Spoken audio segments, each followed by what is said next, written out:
When Mr. Pendanski arrived with the water and lunch, Zigzag offered Stanley his place in line. "Since you're so much better than me," said Zigzag. Stanley remained right where he was. "I didn't say that I was better." "You're insulting him, Zig," said X-Ray.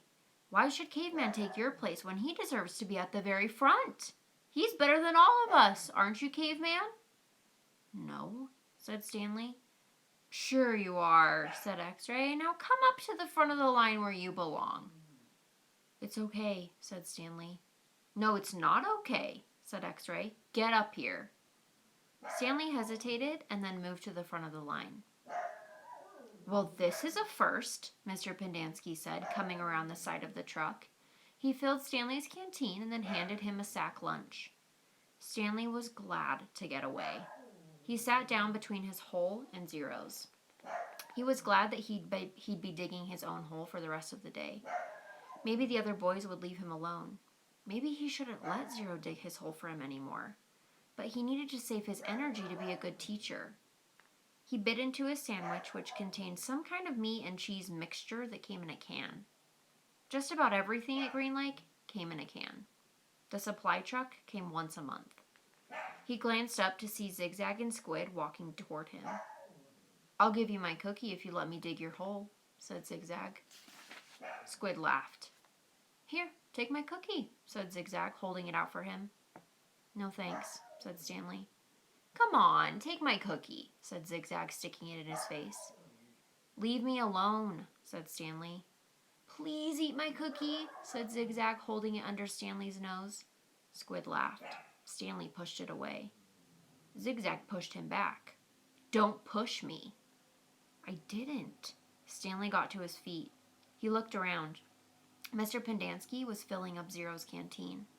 Zigzag pushed him again. "I said, don't push me." Stanley took a step backward, carefully avoiding Zero's hole. Zigzag kept after him. He shoved Stanley again and said, "Quit pushing." "Lay off," said Armpit, as he, Magnet, and X-Ray joined them. "Why should he?" snapped X-Ray. "Caveman's bigger. He can take care of himself." "I don't want any trouble," Stanley said. Zigzag pushed him harder. "Eat this cookie," he said.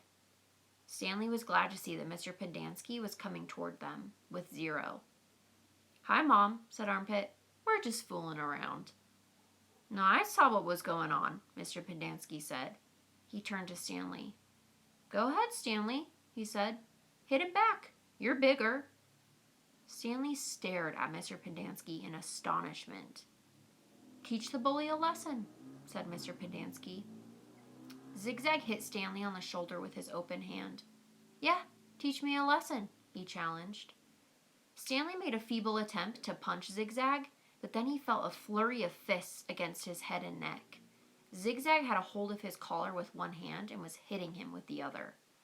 The collar ripped and Stanley fell backwards into the dirt. "That's enough," Mr. Pendanski yelled. But it wasn't enough for Zigzag. He jumped on top of Stanley. "Stop!" shouted Mr. Pendanski. The side of Stanley's face was pressed flat against the dirt. He tried to protect himself, but Zigzag's fist slammed off his arms and pounded his face into the ground. All he could do was wait for it to be over. Then, suddenly, Zigzag was off of him. Stanley managed to look up and he saw that Zero had his arm around Zigzag's long neck. Zigzag made a gagging sound as he desperately tried to pry Zero's arm off of him. "You're gonna kill him!" shouted Mr. Pendanski. Zero kept squeezing.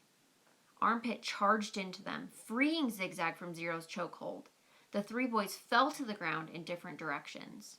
Mr. Pendanski fired his pistol into the air. The other counselors came running from